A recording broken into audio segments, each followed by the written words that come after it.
శ్రీ బటుక్ భైరవ్జీ అంటే ఈయన మనకు అష్టభైరవుల్లో ఒకరన్నమాట. రండి గుడి చూద్దాం.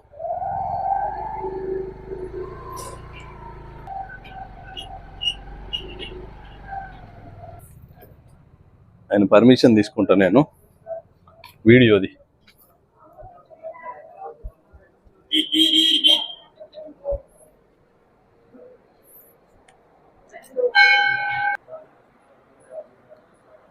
మనము ఇప్పుడు బటుక్ భైరవ్ గారి దేవాలయంలోకి వచ్చాము.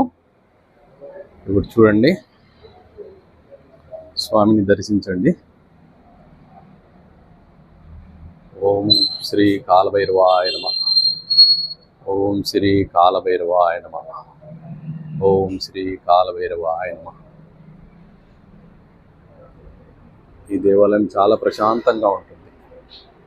ఈరోజు మనం వెళ్ళే సమయానికి భక్తుల రద్దీ లేదు కనుక ఈ వీడియో షూట్ చాలా తొందరగా తీయడం జరిగింది. రండి ఇటు పక్క చూద్దాం.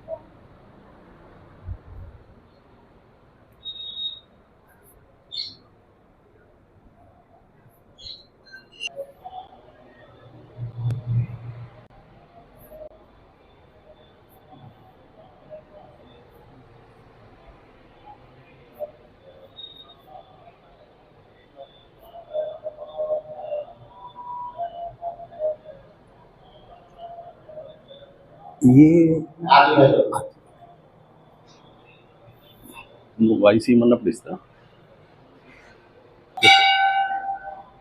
మీరు ఇప్పుడు చూస్తున్నది ఇదే బటుక్ భైరవ్ దేవాలయంలోని ఖండేశ్వర్ మహాదేవ్ శివలింగం. దర్శనం చేయండి.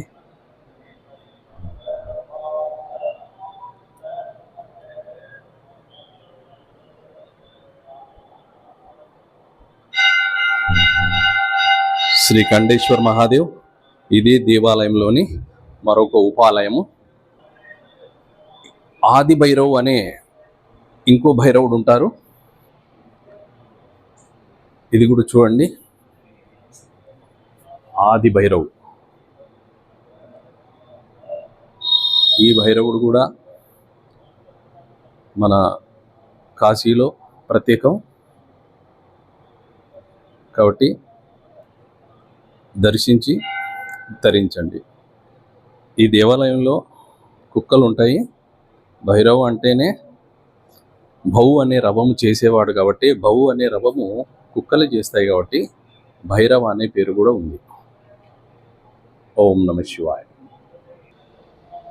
ఇదే దేవాలయంలో ఇంకో ఉపాలయము శ్రీ దక్షిణేశ్వర్ పంచముఖి హనుమాన్జీ. ఈయన కూడా ఉన్నారు. మనకు ప్రముఖంగా కాశీలో ఎటు చూసినా ఆంజనేయ స్వామి కానీ గణపతులు కానీ చాలా ఉంటాయి. మన కాశీగంగా అర్ధచంద్రాకారంలో ఉంటుంది.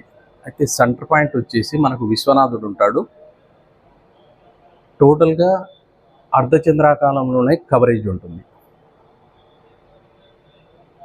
మళ్ళీ వీడియోలో మళ్ళీ కలుద్దాం. ఓం నమ శివాయ.